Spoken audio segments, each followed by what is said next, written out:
Bonjour les amis, dans cette vidéo, je vais vous expliquer pourquoi je refuse certains mandats et pourquoi c'est une très bonne chose pour vous. Beaucoup pensent qu'un agent immobilier devrait accepter tous les biens qui lui sont proposés. Ce n'est pas ma façon de travailler et mon but n'est pas d'accrocher le maximum de panneaux à vendre dans les rues. Mon but, c'est avant tout de faire un travail de qualité pour des vendeurs et ensuite, c'est de vendre. Ce sont deux choses différentes. Il y a beaucoup de gens qui préfèrent avoir beaucoup de biens à vendre. Moi, je préfère avoir des biens vendus et surtout des clients satisfaits. La première raison pour laquelle je peux refuser un mandat de vente, c'est lorsque le prix demandé par le vendeur est totalement déconnecté du marché. Je comprends tout à fait qu'un bien puisse avoir une valeur sentimentale et c'est normal. C'est le cas pour la majorité des vendeurs. Il y a parfois des enfants qui sont arrivés dans cette maison, il y a parfois des enfants qui ont grandi dans cette maison, il y a parfois malheureusement des départs.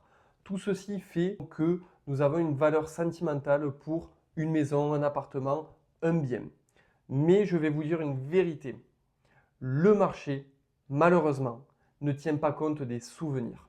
Si toutes les estimations sérieuses montrent qu'un bien vaut 300 000 euros et que le vendeur, lui, en demande 400 000 euros, alors je préfère être honnête et ne pas prendre le mandat de vente. Je pourrais accepter le mandat, signer mon contrat, le mettre en publicité et faire passer des mois et des mois de commercialisation sans trop m'en occuper, sans trop me prendre la tête avec le vendeur.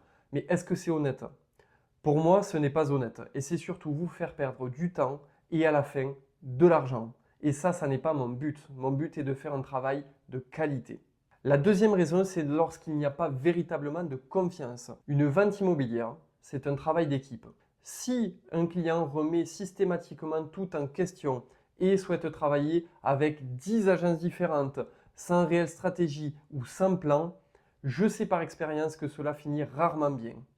Pour vendre efficacement, il faut travailler ensemble. Et en réalité, ces deux premières raisons vont au-delà de la simple vente d'un bien. Ils conditionnent le travail de qualité que je peux offrir aux vendeurs. Si un bien est affiché à un prix irréaliste ou que nous ne travaillons pas dans un climat de confiance, je sais par avance que je ne pourrai pas mettre en place un travail de qualité. Je ne pourrai pas mettre en place une stratégie efficace, je ne pourrai pas défendre votre bien auprès des acheteurs avec conviction et je ne pourrai pas vous accompagner dans les meilleures conditions. Et tout ça, je le refuse. Et ce n'est pas un client que je refuse, c'est un travail de mauvaise qualité. Depuis bientôt 10 ans, j'ai bâti une réputation basée sur du travail, du sérieux et de la transparence. Mon agence est une agence familiale transmise de père en fils depuis 1991.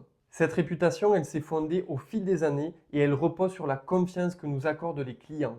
Je ne veux pas l'entacher pour simplement signer un mandat de plus. Si je m'engage auprès d'un vendeur, je veux pouvoir être sûr de faire un travail dont je suis fier, un travail de qualité. Si je sens que dès le départ il y a des complications, alors je préfère dire non. La troisième raison, elle est un petit peu plus rare, mais elle existe quand même, c'est lorsque je sens que je n'ai aucune plus-value à vous apporter. Je m'explique. Il y a des biens ou des situations très spécifiques. Ces biens ou ces situations méritent et nécessitent justement des compétences ou des expériences spécifiques. Si je sens que je n'ai pas cette expérience ou que je n'ai pas ces compétences-là, alors je préfère vous réorienter soit vers un collègue, soit vers un confrère. Vous savez, dans notre métier, il peut y avoir une certaine pression au niveau des chiffres. Signer plus de mandats, peu importe le prix, peu importe si le vendeur est mal conseillé. Et moi, je refuse cette logique. Parce qu'un panneau qui reste un an devant la même maison, ce n'est bon pour personne. Ni pour le vendeur, ni pour l'acheteur, ni pour l'agence. Je préfère avoir moins de mandats, mais faire un travail de qualité. Apporter une réelle plus-value au vendeur. Le conseiller avec conviction, avec honnêteté, mettre en place une stratégie efficace. Parce qu'au final, ce n'est pas le nombre de mandats qui fait un bon agent immobilier, mais c'est le nombre de vendeurs qui ont été correctement accompagnés et conseillés avec sérieux, honnêteté, transparence et jusqu'au bout. Si un jour je vous conseille de ne pas vendre ou bien d'attendre quelques mois ou si je refuse tout simplement votre mandat, ça ne sera jamais contre vous. Ce sera parce que je pense sincèrement que c'est la meilleure solution pour vous comme pour le travail de qualité que je m'engage à vous fournir. Et je crois aussi que c'est ça en fait le rôle d'un conseiller immobilier. En tout cas, c'est comme ça que mes parents m'ont appris ce métier. Ce n'est pas d'ouvrir des portes, ce n'est pas juste de faire des visites, ça n'est encore moins de prendre tous les mandats, peu importe le prix ou peu importe les conditions, mais c'est surtout de dire la vérité. Dire la vérité au client, même si elle n'est pas facile à entendre. Parce qu'il n'y a que comme ça qu'on avance, et il n'y a que comme ça qu'on construit une relation de confiance. Ça n'est pas avec des promesses non tenues, mais c'est avec des actes et avec de l'honnêteté et du sérieux.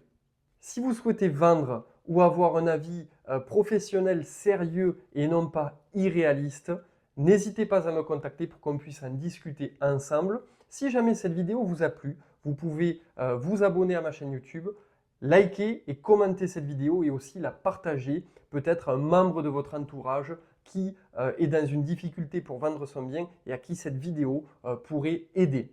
Je vous dis à très bientôt pour une prochaine vidéo.